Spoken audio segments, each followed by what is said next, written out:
BRS party యువజన అధ్యక్షుడు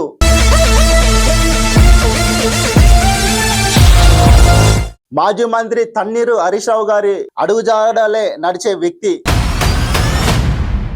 రెడ్డి ప్రభాకర్ రెడ్డి గారితో హరీష్ రావు అంటే రెడ్డి ప్రభాకర్ రెడ్డి. ఎప్పుడో హరీష్ రావు వెంటే కారణం ఏంటిదన్న?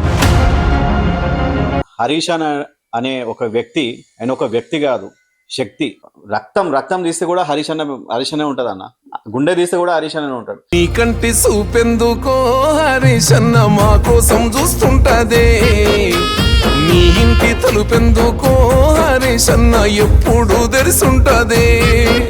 అసలు హరీష్ రావు అంటే ఇంతగానో మీకు అంత పిచ్చి ఏంటదన్న? సిద్దిపేటలో ఉన్న ప్రజానీకం ఎవరైతే ఉన్నా అందరికీ కూడా అంత రెస్పాన్స్ ఇచ్చే నాయకుడు, అంత మంచి నాయకుడు మనకి తెలంగాణలో కాదు, దేశంలో కూడా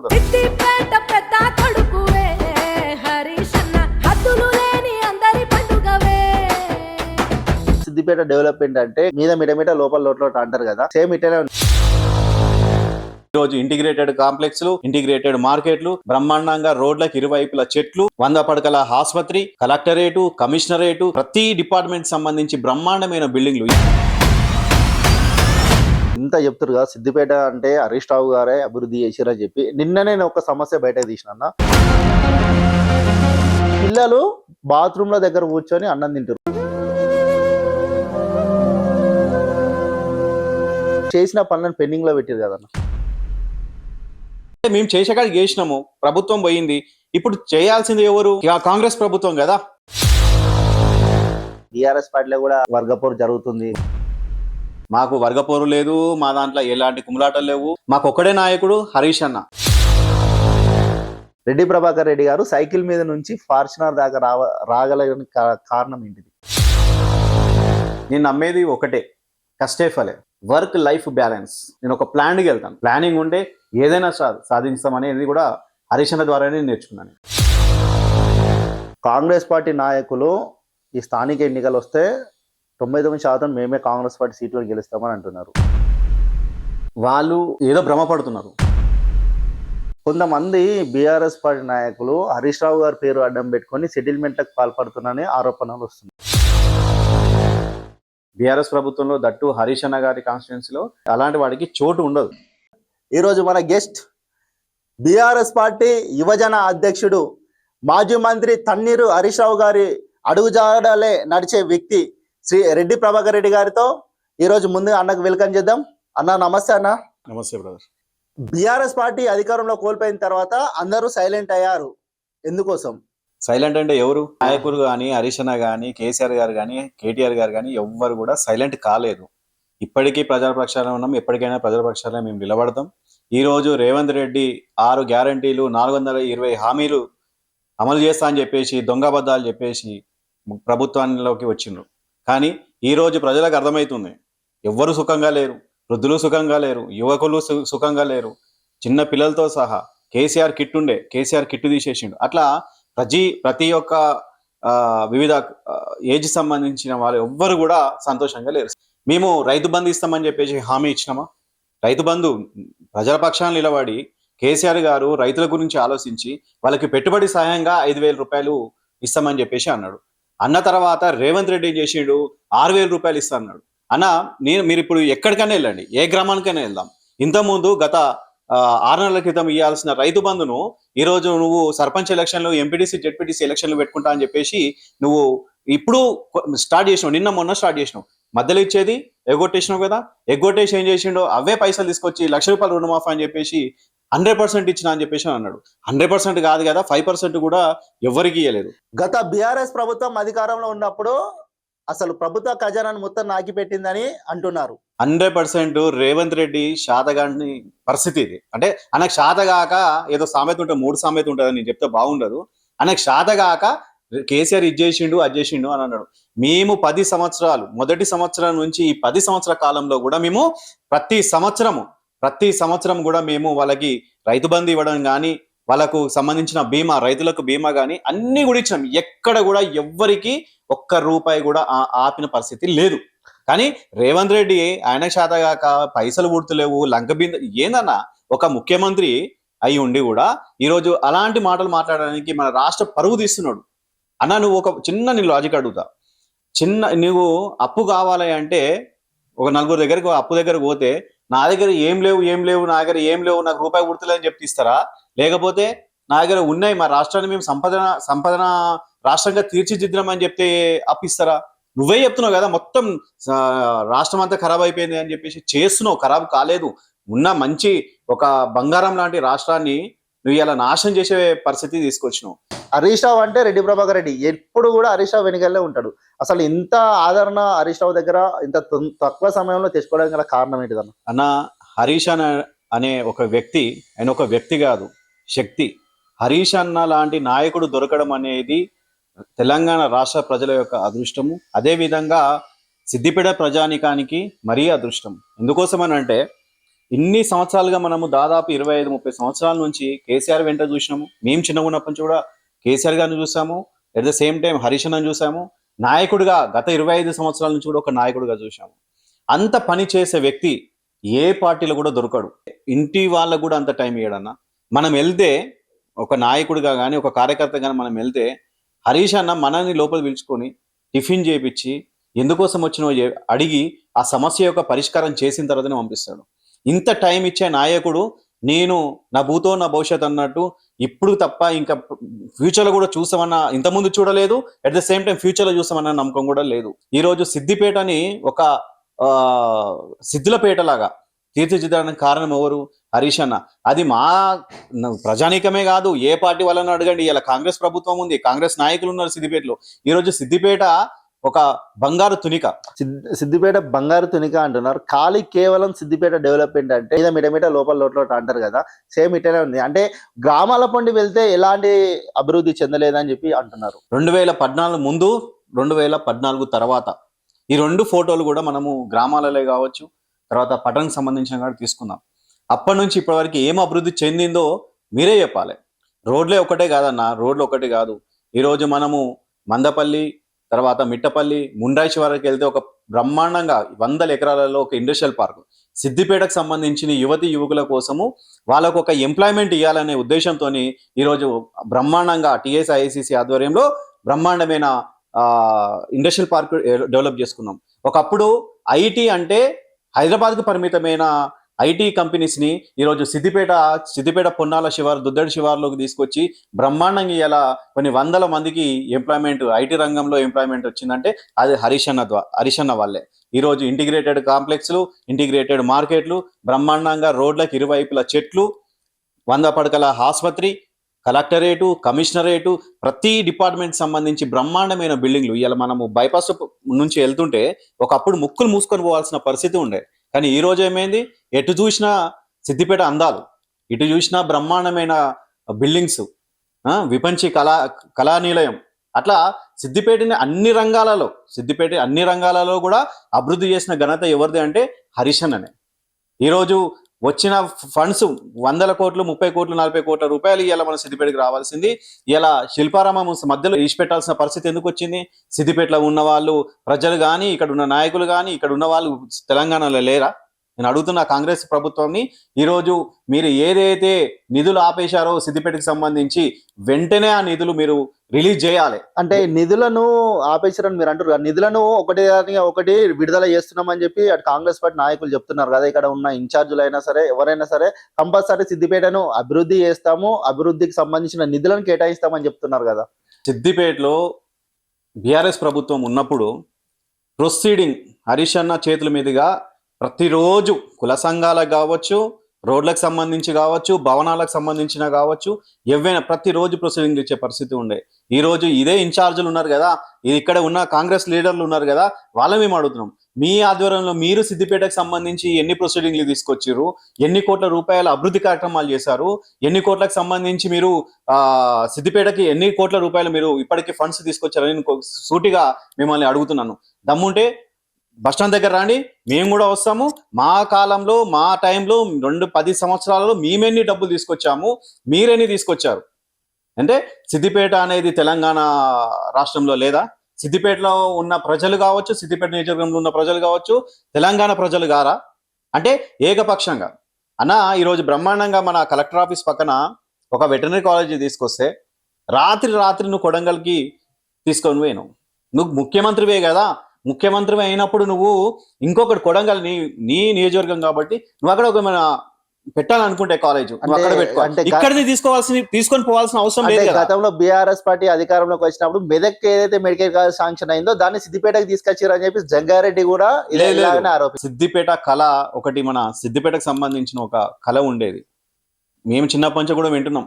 సిద్దిపేట జిల్లా, సిద్దిపేటకి రైలు, మెడికల్ కాలేజ్ అనేది అప్పటి నుంచి ఉన్నది కూడా.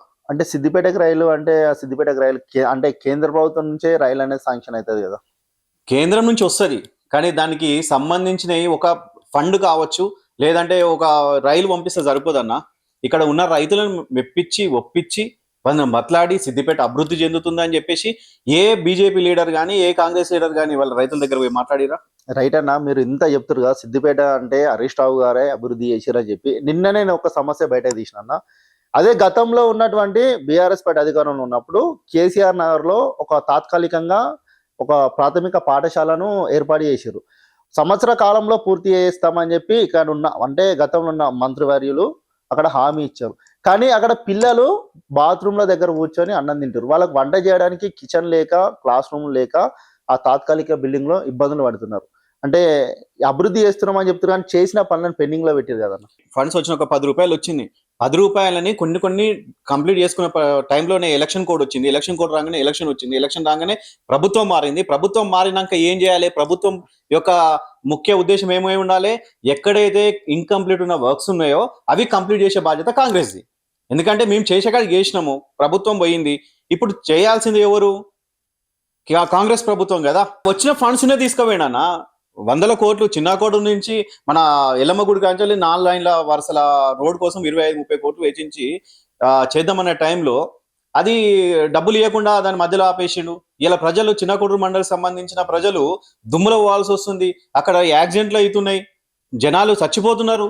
అది కంప్లీట్ చేయాలి కదా. అట్లా అన్ని వర్క్స్ కూడా మీ శిల్పరామము కనబడుతుంది, మీరు ఇంటిగ్రేటెడ్ మార్కెట్ అన్ని మధ్యలో ఇచ్చి పెట్టేసి మీరు అంటున్నారు ఫండ్స్ అనేటివి మొత్తము గవర్నమెంట్ ఆపేస్తుంది, సిద్దిపేటకు నిధులు ఇస్తలేదని. మీరు ఇప్పుడు ప్రతిపక్షంలో మీరు ఉన్నారు కదన్న, మీరు ప్రభుత్వం మీద ఒత్తిడి తీసుకురావచ్చు అన్న. హరీష్ అన్న దీన్ని అసెంబ్లీ కూడా లేవనెత్తినప్పుడు కూడా ఏం స్పందన రాలే. చెప్తారు కదన్న, ఇక్కడ ఉన్న ఇన్ఛార్జులు చెప్తారు కదా కంపల్సరీ నిధులను మేము తీసుకొస్తున్నాము. ఏదైతే ఏం తెచ్చిరు బీఆర్ఎస్ పార్టీ నాయకులు మీరు డిపార్ట్మెంట్ వైజ్ వెళ్ళండి, పిఆర్ డిపార్ట్మెంట్ కి వెళ్ళండి, తర్వాత ఆర్ఎండ్బి డిపార్ట్మెంట్ కి వెళ్ళి ఎక్కడికైనా వెళ్ళండి. ఎన్ని కోట్ల రూపాయల నిధులు వచ్చినాయి ఈ సంవత్సరం ఒక డేటా తీసుకోండి. మీకు ఇప్పుడు ఆన్ పేపర్ వస్తుంది కదా ప్రతిది కూడా, అదొకటి తీసుకోండి. తీసుకుంటే మనకు అర్థమైపోతుంది కదా ఎక్కడ ఎన్ని లక్షల ఎన్ని కోట్ల రూపాయలు వచ్చినాయి అనేది. 100% ఇది కాంగ్రెస్ నాయకుల యొక్క వైఫల్యం అని చెప్పొచ్చు. ఇక్కడ ఉన్న నాయకులు కూడా వాళ్ళు కొట్లాడుకుంటానికి టైం సరిపోతలేదు. ఇక వాళ్ళు ఫండ్స్ ఏం చేస్తారు, వాళ్ళు ఏం డెవలప్ చేస్తారు అన్న. బీఆర్ఎస్ పార్టీలో వర్గపోరు జరుగుతుంది. ఒక్కటి చూపి అన్న, వర్గపోరుకి చూపి. మా దాంట్లో మాకు ఒక్కడే నాయకుడు హరీష్ అన్న, అంతే. ఇక మాకు వేరే ఆప్షన్ లేదు, నో అదర్ ఆప్షన్. వాళ్ళ దాంట్లో మల్టిపుల్ చాయిస్ ఉంటుండొచ్చు, మాది అంతా ఫిల్ ఇన్ ద బ్లాంక్స్, ఒకటే ఆన్సర్ హరీష్ అన్న అంతే. కాంగ్రెస్ పార్టీలో కేవలం బయట పడుతుంది, బీఆర్ఎస్ పార్టీలో అయినా సరే బీజేపీ పార్టీలో అయినా సరే బయట పడదు అని అంటున్నారు. లేదు, 100% తప్పన్న. హరీష్ అన్న తర్వాత ఉన్న నాయకుల నుంచి చిన్న కార్యకర్త వరకు కూడా మేమందరం కూడా హరీష్ అన్న మనుషులమే, హరీష్ అన్న నాయకత్వంలో మేము పనిచేస్తాం. అంతేగాని మాకు వర్గపోరు లేదు, మా దాంట్లో ఎలాంటి కుమ్ములాటలు లేవు, ఏమీ లేదు. మీరు ఎప్పుడైనా చూసి రాయపు ఎక్కడ ఉండదన్న. మేమంతా కూడా ప్రజల కోసము హరీష్ అన్న ఇచ్చిన ఆదేశాలు మేము అమలుపరచడం వరకే గానీ మేమైతే వేరే కాంప్లికేషన్స్ మా పార్టీలో ఉండవు. హరీష్ రావు గారు అన్ని వర్గాలకు సమానంగా సానుకూలంగా పనిచేస్తారా? 100%. కానీ మరి హరీష్ రావు గారికి ఎక్కువ మొత్తంలో తన దగ్గర ఉండే వాళ్ళు రెడ్డి సామాజిక వర్గానికి సంబంధించి లేదన్న, లేదు. హరీష్ అన్న నాయకత్వంలో అన్ని వర్గాలకు కూడా సమన్యాయం జరుగుతుంది. అన్ని వర్గాలను కూడా సమానంగా మా బీఆర్ఎస్ పార్టీ కూడా అందరినీ సమానంగా. అంటే బీఆర్ఎస్ పార్టీ అధికారంలో ఉన్నప్పుడు చేసినటువంటి ఏదైతే మార్కెట్ కమిటీ చైర్మన్లు అయినా, సూడా చైర్మన్లు అయినా, ఏవైనా కేవలం ప్రెసిడెంట్లు అయినా కానీ రెడ్డి సామాజిక వర్గానికే అప్పచెప్పారు. అందులో ఏదో ఒకటి చెప్పేది 100% తప్పు. ఎందుకంటే ఏఎంసీ తీసుకోండి, ఇంత ముందు కూడా బీసీ వర్గానికి చెందిన నాయకులు ఉన్నారు. అందులో తర్వాత మీరు అన్నట్టు ఒక జనరల్ కేటగిరీలో కూడా ఒకరు చేయడం జరిగింది. సుడా అనేది ఒకటేసారి ఇచ్చారు, ఒకటే కమిటీ చేంజ్ కాలేదు ఇంతవరకు అన్న. 2 సంవత్సరాలు అయిపోయింది, సుడా కూడా అయిపోయి కూడా అప్పుడు కూడా ఒకటే చైర్మన్. తర్వాత ఇంకా వేరే వాళ్ళకి ఆప్షన్ ఇచ్చే పరిస్థితి కూడా లేకుండే. సిద్దిపేటలో తెలంగాణ ఉద్యమం స్టార్ట్ అయినప్పుడు రెడ్డి ప్రభాకర్ రెడ్డి గారు కీలక పాత్ర పోషించారు. అప్పుడు ఉద్యమ సమయంలో హరీష్ రావు గారిని అదుపులోకి తీసుకున్నప్పుడు ప్రశాంత్ నగర్కి సంబంధించి మీతో పాటు ఇంకో నలుగురు ఆమరణ నిరాహార దీక్ష చేశారు. కానీ దీక్ష చేసిన వారిలో అసలు ప్రశాంత్ నగర్కి సంబంధించి ఎవరికి కూడా న్యాయం జరగలేదని అంటున్నారు. లేదన్నా, యాక్చువల్గా మేము 2010లో జనవరి 11, 12, 13 దాదాపు 4 రోజుల దాకా కూడా మేము ఆమరణ నిరాహార దీక్ష చేసినాం. ఎప్పుడైతే కేసీఆర్ గారు ఆమరణ దీక్ష చేశారో అదే ఇన్స్పిరేషన్ తోని కూడా మేము తెలంగాణ ఉద్యమంలో మాదంటూ ఒక పాత్ర, గట్టి పాత్ర ఉండాలని చెప్పేసి ఒక నలుగురం మేము అక్కడ కూర్చోవడం జరిగింది. రాత్రి పోలీసు వచ్చి లిఫ్ట్ చేయడం జరిగింది. తెల్లారు వచ్చేసి హరీష్ అన్న 2010 ఆల్మోస్ట్ అది సంక్రాంతి రోజు అనుకుంటాను, 2010లో ఆ రోజు నిమ్మరసం ఇచ్చి విరమణ చేయించిండు. ఆ రోజు నుంచి కూడా, ఆ రోజు అంటే ఉద్యమ సమయంలో ప్రతి కార్యకర్తను ఎవరైతే ఉద్యమం చేశారో, విద్యార్థులు కావచ్చు, నాయకులు కావచ్చు, కార్యకర్తలు కావచ్చు, సామాన్య ప్రజలు కావచ్చు, ప్రతి ఒక్కరికి కూడా తనతో అయ్యేంత వరకు కూడా హరీష్ అన్న ప్రతి ఒక్కరికి ఏదో విధంగా సాయం అయితే ఖచ్చితంగా చేసిండు. వాళ్ళందరికీ కూడా గుర్తింపు ఉంది. రజతోత్సవం జరిగింది 20 సంవత్సరాలది, ఏది వరంగల్కి. హరీష్ అన్న ఒక చిన్న పిలిపిచ్చాడు, ఎవరైనా ఇంట్రెస్ట్ ఉంటే ఇట్లా పాదయాత్ర చేస్తే బాగుంటుంది తమ్ముళ్ళు అని చెప్పేసి ఒక చిన్న పిలిపిచ్చాడు. ఆ పిలుపుకి జస్ట్ ఒకటేసారి అన్నాడు, కొన్ని వేల మంది మేము పాదయాత్రగా వరంగల్కి 3 రోజులు ఏమి కూడా డబ్బులు లేకుండా, ఎలాంటి ఆశించకుండా ఇవాళ యువకులు కావచ్చు, విద్యార్థులు కావచ్చు, హరీష్ అన్న కోసము వేల మందితో మేము ఇలా పాదయాత్ర చేసినాం. అంటే న్యాయం చేయందే హరీష్ అన్న అభిమానులుగా మారారా? రక్తం తీస్తే కూడా హరీష్ అన్నే ఉంటుంది అన్న, గుండె తీస్తే కూడా హరీష్ అన్నే ఉంటాడు. ఇంట్లో ఉన్న అమ్మ నాన్నని ఏ విధంగా అయితే మేము కొలుస్తామో అదే విధంగా ఇలా హరీష్ అన్న కూడా ఒక మా ఫ్యామిలీ మెంబర్ లాగా ఫీల్ అవుతాం మేము. అసలు హరీష్ రావు అంటే ఇంతగానో మీకు అంత పిచ్చి ఏంటదన్నా? పిచ్చి కాదన్న, ఒక మనం తెలుగు వాళ్ళకు ఒకటి అభిమానిస్తే మాత్రం సత్యదాకా వాళ్ళని నిష్పెట్టము. అలాంటి నాయకుడు మన హరీష్ అన్న. ఒక నాయకుడి కోసం ఇంత గుండెని తీసినా, అంటే బ్లడ్ తీసినా గానీ అసలు హరీష్ అన్న ఆ పదం అనేది మీకు వస్తున్నది కదా అన్న. మీరు కూడా సిద్దిపేట వాసులే కదా, ప్రత్యక్షంగా పరోక్షంగా మీకు కూడా హరీష్ అన్న ఏదో ఒకటి అయితే హెల్ప్ చేయొచ్చు అని అనుకుంటాను. అంటే తనతో అయ్యేది ఏదో ఒక విధంగా. అంటే సిద్దిపేటలో ఉన్న ప్రజానీకం ఎవరైతే ఉన్నా అందరికీ కూడా, సిద్దిపేట ఒకటిగా తెలంగాణ వ్యాప్త హరీష్ అన్న దగ్గరకు పోతే పని అవుతుంది అనేది ప్రతి ఒక్కరికి ఒక కాన్ఫిడెన్స్. సో ఆ పని చేసుకున్న వాళ్ళు ఒక కృతజ్ఞత భావంగా హరీష్ అన్న మనసులో పెట్టుకుంటారు. అన్న అంత రెస్పాన్స్ ఇచ్చే నాయకుడు మీరు కూడా చూడరన్న, మీరు చూస్తారు కదా, మీరు ఇంకా ఎన్నో ఇంటర్వ్యూస్కి వెళ్తుంటారు కదా, చూడండి అంత మంచి నాయకుడు మనకి తెలంగాణలో కాదు దేశంలో కూడా దొరకడు. ఇలా మన దేశంలో నేను PhD చేసేటప్పుడు మధ్యప్రదేశ్కి వెళ్ళిన, అక్కడ ఆ రోజు ఇంటర్వ్యూ ఉండే, పోస్ట్పోన్ అయితే నేను క్యాజువల్గా అవుట్స్కట్స్ ఒక విజిటింగ్కి వెళ్ళిన ఒక ప్లేస్కి వెళ్తే, కాసే హే భయ్ आप लोग అంటే సిద్దిపేట అన్న. అరే ఆప్కో బడా లీడర్ హేనా సార్, ఓ బడా రైతా హరీష్ అన్న బోల్కే అని. అంటే దేశవ్యాప్తంగా కూడా హరీష్ అన్న యొక్క పనులకు అభిమానులు ఉంటారు అన్న. ఈ రోజు మొన్న హరీష్ అన్న బర్త్డే అయితే కూడా దేశ విదేశాలలో కూడా బర్త్డే చేసింది. హరీష్ రావు బర్త్డే అంటే గుర్తుకొచ్చింది ఏంటంటే, సిద్దిపేటలో ఇటు పొన్నాల దాబాల నుంచి అటు రూరల్ పోలీస్ స్టేషన్ వరకు ఎక్కడ చూసినా రెడ్డి ప్రభాకర్ రెడ్డి గారు ఫ్లెక్సీలే ఎక్కువ మొత్తంలో కనబడ్డాయి. ఇంతగానం ఫ్లెక్సీలు పెట్టడానికి గల కారణం ఏంటి? హరీష్ అన్న అభిమానాన్ని నాయకులు కావచ్చు, కార్యకర్తలు వివిధ రకాలుగా తెలియజేస్తుంటారు అన్న. ఫ్లెక్సీలు ఒకటే కాదు, మేము హరీష్ అన్న బర్త్డే రోజు ప్రతిసారి కూడా మేము బ్లడ్ డొనేషన్ క్యాంప్స్ పెడతాం. ఇంకా వచ్చే సంవత్సరం యాక్చువల్గా మొన్న మేము ఇంకొక ప్రోగ్రామ్ కూడా ఉన్నాం, మా ఐ డొనేషన్ క్యాంప్ కూడా పెడదామని. మేము రియల్ ఎస్టేట్లో కూడా ఉన్నాం కాబట్టి మా సంఘం ఆధ్వర్యంలో మేము ఐ డొనేషన్ క్యాంప్ కూడా పెడదామని అనుకున్నాం. కొంచెంలో వాళ్ళకు టైం సెట్ కాక రాలేదు. ఖచ్చితంగా next time eye donation camp కూడా పెడదాం హరీష్ అన్న పుట్టినరోజు నాడే.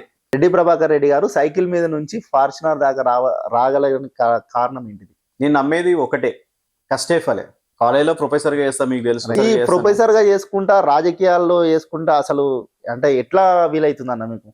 అంటే నా సబ్జెక్టే MBA. అందులో ఒక టాపిక్ ఉంటుంది, వర్క్ లైఫ్ బ్యాలెన్స్.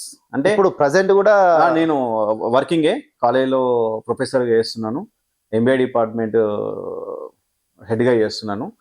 సో అక్కడ పనిచేస్తూ నాకు ఇంకా వేరే బిజినెస్లు కూడా ఉన్నాయి, ఇక్కడ ఇన్స్టిట్యూట్ కూడా ఉంది, మీకు కూడా తెలుసు ఆ విషయం. సో అంటే నేను కష్టే ఫలే అనేది బాగా నమ్ముతాను.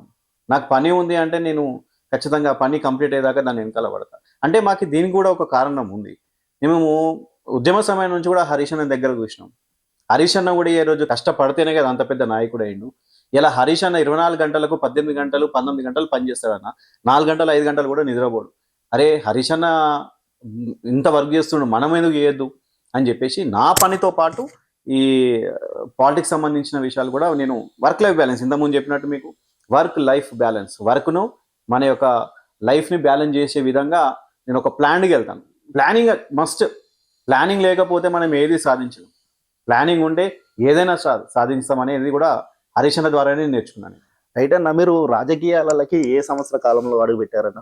యాక్చువల్గా నేను 2001, 2, 3 వరకు కూడా ఎన్ఎస్సీలో ఉండే, national students union of India, Congress related. 2001, 2, 3 తర్వాత హరీష్ అన్న మన సిద్దిపేటకి వచ్చిండు, ఇన్స్పైర్ అయినాం. అంటే నాయకుని లక్షణాల కంటే ఒక ఆత్మ బంధువుడు అని చెప్పొచ్చు. మనకి నాయకులు చాలా మంది వస్తారన్న, కానీ ఆత్మ బంధువుడు అంటే మీరు ఇద్దరు ఉంటారు. ఎన్ఎస్సిఐ ఉన్నప్పుడు మీరు ఇన్స్పైర్ అయ్యి హరీష్ రావు దగ్గరికి పార్టీ మారారా, లేకుంటే అప్పుడే మిమ్మల్ని హరీష్ రావు గారు పిలిచి? లేదన్న, నేనే ఇన్స్పైర్ అయ్యి నా అంతలో నేనే వచ్చి హరీష్ అన్న దగ్గరికి రావడం జరిగింది. హరీష్ అన్నతో పాటు ఉద్యమ టైంలో కూడా నడవడం జరిగింది. స్థానిక సంస్థల ఎన్నికలు వస్తే ఇటు బీఆర్ఎస్ పార్టీ ఎన్ని సీట్లు గెలుస్తుంది, అటు కాంగ్రెస్ పార్టీ ఎన్ని సీట్లు గెలుస్తారు? మీరే చెప్పాలి. ప్రెస్లకు మీకు మాకంటే ఎక్కువ అప్డేట్స్ ఉంటాయి కదా అన్న. అంటే 100% కాంగ్రెస్ 100 పైన సీట్లే మేము ఖచ్చితంగా మేము సాధించే అవకాశం. కాంగ్రెస్ పార్టీ నాయకులు అంటున్నారు మేము 199% మేమే గెలుస్తారు కదా. మరి ఇప్పుడు సర్పంచ్లకు పదవి కాలం అయిపోయిన రోజులు అవుతుందన్న, జెడ్పీటీసీ ఎంపీటీసీ పదవి కాలం వెంటనే పెట్టుండి. ఎలక్షన్ ఎందుకు పెడతలేవు? బడ్జెట్ లేదని చెప్పి ఆ ఒక్క కారణం కొద్దే ఆపుతున్నామని చెప్పి అంటున్నారు. నెక్స్ట్ పథకాలను కూడా కొంచెం కొంచెం ముందరికి మూవ్ అప్ చేసుకుంటా ఈ ఎలక్షన్ వెళ్దాం. రేవంత్ రెడ్డి పరిస్థితి ఏంటిదంటే, ఎలక్షన్ పెడితే ఓడిపోతామన్న ఒక బాధ. పైసలు లేవు అంటున్నావు కదా. పైసలు ఎందుకు లేవు? మరి నువ్వు ఆ రోజు ఎలక్షన్ ముందు నీకు తెలియదా ఇన్ని 420 హామీలు ఇచ్చినావు, 6 గ్యారెంటీలు అని చెప్పినావు. మరి అప్పుడే ఏమని ఉంటుంది, నాతో కాదు గివైతే చేస్తా. ఒక ప్లానింగ్ అయితే ఉండాలి కదా.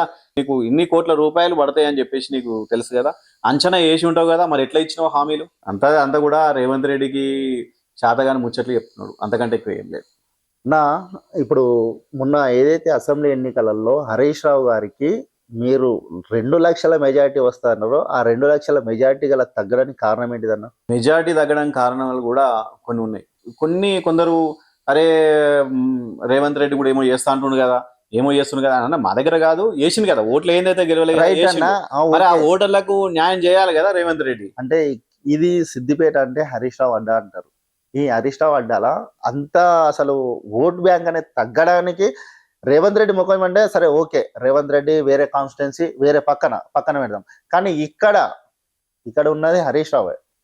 కానీ తగ్గడానికి కారణాలు వివిధ కారణాలు ఉన్నాయన్న. అంతర్గతం కావచ్చు, కొన్ని ఉంటాయి, ఇవన్నీ మేము బయట చెప్పుకోలేం, కానీ కొన్ని కారణాలు కావచ్చు. అంటే మీ పార్టీలో ఉన్న నాయకులే మెజారిటీ? పార్టీ నాయకులని నేను చెప్పలేను, కానీ ఇంకా వేరే కారణాలు ఉంటుండే. ఈ మున్సిపల్ కౌన్సిల్స్ కొంతమంది కౌన్సిలర్లు పార్టీ చేంజ్ అవుతారు మీ సొంత పార్టీ నుంచి, అంటే మీరు వెళ్ళొద్దని చెప్తలేరా? చెప్పినాము, పోతే కదా తెలిసేది. ఇప్పుడు పోయిన వాళ్ళు బాధపడతలేరా? ఖచ్చితంగా చెప్తున్నాం మేము. మాకు కూడా కొంత టచ్లో ఉంటారు కదా అన్న, పర్సనల్గా కొంచెం ఫ్రెండ్లీగా ఉన్న వాళ్ళం ఉంటాం కదా. అరే అనవసరంగా వచ్చినాము వాళ్ళకి బాధపడేటోళ్ళు కూడా ఉన్నారు అందులో. ఎందుకన్నా పార్టీ అధికారంలోనే ఉన్నది కదా, ఎందుకు వాళ్ళకి ఒక నాయకుడు ఎవరు ఉన్నారు చెప్పన్న? సిద్దిపేట వాళ్ళకి నాయకుడు ఎవరు ఉన్నారు? అంటే ఉంటారు కదా. లేదు, అటు పోతేనేమో ఎక్స్ దగ్గర పోతే వై కోపం, వై దగ్గర పోతే ఎక్స్ కోపం అన్నట్టు. వాళ్ళ దాంట్లో 4 వర్గాలు ఉండి, వాళ్ళ మధ్యలో 4 వర్గాలు ఉండి వాళ్ళు లొల్లి పెట్టుకుంటున్నారు. అరే ఎవరి దగ్గర పోతాము, మేము ఏం చేస్తాము, ఎక్కడ పోయినా పనులు అయితే లేవు. హరీష్ అన్న దగ్గర ఉన్నప్పుడు ఇట్లా పోతే ఫోన్ కొడుతుండే పనులు అవుతుండే అన్నట్టు వాళ్ళకు కూడా ఉన్నది అంతర్గతంగా. బీఆర్ఎస్ పార్టీ అధికారం కోల్పోవడానికి అంటే కేసీఆర్ ఇచ్చిన హామీల వల్లనే అధికారం కోల్పోయిందా, లేదు అని అంటే కేసీఆర్ మీద ప్రజలు కోపం కొద్ది ఉండి ఓడగొట్టారు? కోపం కాదన్న, కేసీఆర్ 5,000 రూపాయలు ఇస్తాడు, ఇచ్చిండు కూడా రైతు బంధు. ఆయన రైతు భరోసా 6,000 రూపాయలు ఇస్తాడు, ఒక విషయం. తర్వాత మేము కన్యాలక్ష్మి 1,00,000 రూపాయలు ఇచ్చినాం, 1,00,000 + తులం అని రేవంత్ రెడ్డి చెప్పిండు. ఈరోజు అందరు ప్రజలు ఎవరైతే ఓటేసిండ్రో, అరే ఆయన ఏదో చేస్తాడు అనుకుని ఈయన మంచిగా చేసిండు, ఒకసారి ఆయనకు ఛాన్స్ ఇద్దాము చూద్దాము అని చెప్పి ఆలోచన మీద మోసపోయారు అన్న ప్రజలు. తెలంగాణ ప్రజలు ఎవరైతే ఉన్నారో అందరూ కూడా మోసపోయినారు. మోసమనే చెప్పొచ్చు. నమ్మిన మాటలు పట్టుకొని, ఆయన చెప్పిన మాటలు పట్టుకొని ఈరోజు ప్రజలు మోసపోయినారు. హైడ్రాని తీసుకొచ్చినాం, పేదల ఇండ్లు కొనుగొచ్చినాం. వాళ్ళ అన్నది హైడ్రాలోనే ఉందన్న. అంటే హైడ్రా అంటే కొంతమందికి నోటీసులు ఇచ్చి కొంతమంది ఊలగొడుతున్నారు, కొంతమంది నోటీసులు ఇవ్వకుండా ఊలగొడుతున్నారు అంటారు. కానీ చాలా మటుకు ఏదైతే పేదలకు న్యాయం జరుగుతుందని చెప్పి అంటున్నారు. ఏ న్యాయం ఎక్కడ ఉందన్న? చూడలేదా మనం ఫోటోలల్లో, వీడియోలల్లో, టీవీలలో చూడలేదా? చిన్న పేదవాళ్ళన్న 2 రేకులు వేసుకొని ఎప్పటి నుంచో జీవిస్తున్న వాళ్ళని ఇలా వాళ్ళని రోడ్ల మీద తీసుకొచ్చినాం. తిడతలేరా రేవంత్ రెడ్డిని? కేసీఆర్ గారిని కేసీఆర్ అన్న ఎక్కడున్నావు అని చెప్పేసి గుర్తు చేసే పరిస్థితి కనబడతలేదా మనకు? అంటే ఆయన మొత్తం డైవర్షన్ పాలిటిక్స్ చేస్తున్నాడు. అంటే ఒక 15 రోజులు మీరు అబ్జర్వ్ చేయండి. 15 రోజులు ఒక ఇష్యూ తీసుకొస్తా అంటే ఈ ఏవైతే హామీలు ఉన్నాయో, ఏవైతే గ్యారంటీలు ఉన్నాయో అవన్నీ కూడా డైవర్ట్ చేయడానికి కోసము ఇవన్నీ హామీలను ప్రజలు ఎవ్వరు అడగకుండా ఉండడం కోసము హైడ్రా అని కొన్ని రోజులు ఏదో ఫిలిం యాక్టర్ మీద రివెంజ్ విషయంలో అంటే ఎప్పుడు ఏదో ఒక సెన్సేషన్ చేయాలి, దాన్ని డైవర్షన్ చేసేయాలి. ఆ పాలిటిక్స్ నడుస్తుంది మన తెలంగాణలో.